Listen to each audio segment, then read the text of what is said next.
everybody. I'm Aaron Simmons. This is Philosophy for Where We Find Ourselves, June 19th, 2020, or Juneteenth, as we probably should recognize it across the country. Today, I am joined by a friend of mine, a scholar of race and religion, Jocelyn Boulware, and she's going to think with us about some ideas why Juneteenth is something we should take seriously and allow ourselves to be impacted by today. So Jocelyn, thanks for joining us. We'll turn it over to you. Great. Thank you for having me and for extending this invite. Happy Juneteenth.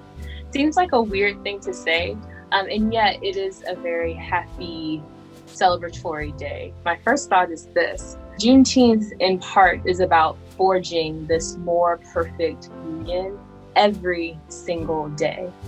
It is about reminding us that no one is free until we all are free, and that freedom is more than a decree from the highest places in the land if it falls on the ears of those who are bent, whose money and whose status are predicated on folks still being in a form of captivity.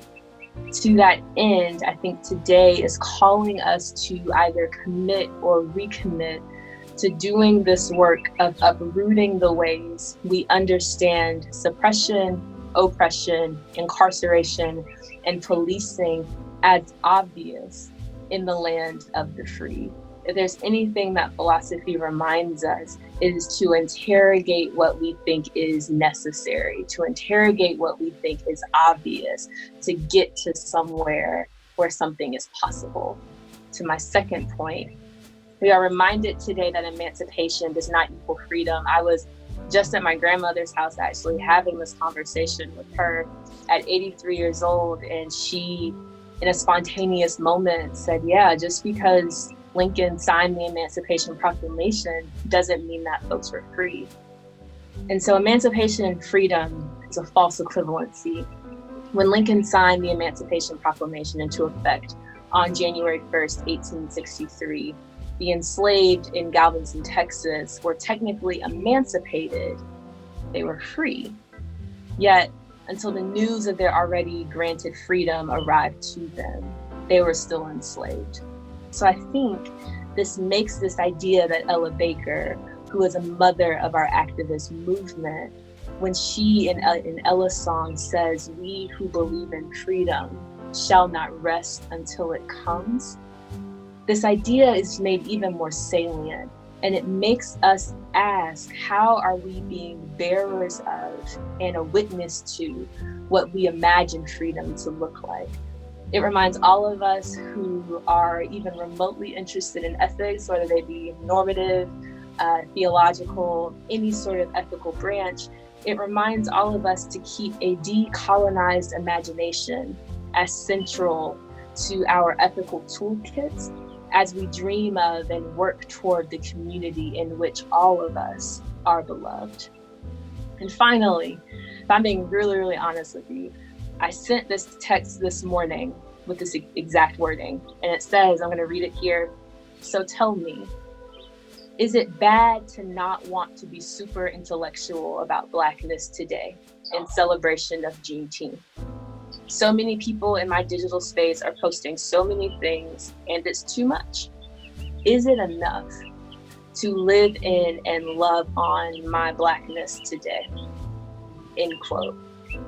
And I have to answer my question by saying that it is more than enough to love on every part of yourself, every part of myself, and these practices of love, of getting our hair braided between our mother's knees and going to grandma's house for family dinner on Sunday and double dutch in the corner or backyards where my dad already has green tomatoes that are this big.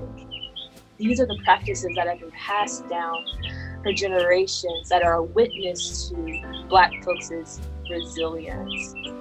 So we are free-ish. And so I'm glad to see the protest.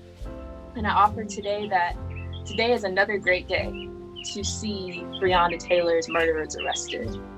That today is another great day to have all of the questions answered in my own hometown of Chester, South Carolina, involving the police killing of Aaron McCree. Today is a great day to read Angela Davis, and it's a great day to watch The Proud Family. Today is a great day for reparations.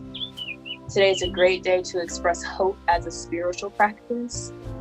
Today is a great day, and I'm appropriating the words of Elaine Welteroth here, to expand when anti-Blackness tells us to shrink.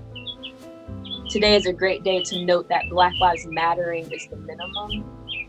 And today is a great day for non-Black folk to find an entry point into this freedom work that is more than performative. Folks are sitting in jail because they're poor. Today is a great day to get people free by donating to some local bail funds. Today is a great day to remember that tomorrow there is work to do. And I think those are the things that we can think about Juneteenth, is it is a beautiful reminder that where we are is only a starting point, and there's so much else, so many more places to go. So thank you for letting me chat with you today. Jocelyn, thank you for those words, for that wisdom, and for allowing us to see why Juneteenth is something that should call us to philosophical engagement, but also embodied action. To everybody, thanks as always for watching. We'll see you tomorrow unless a piano falls on our heads.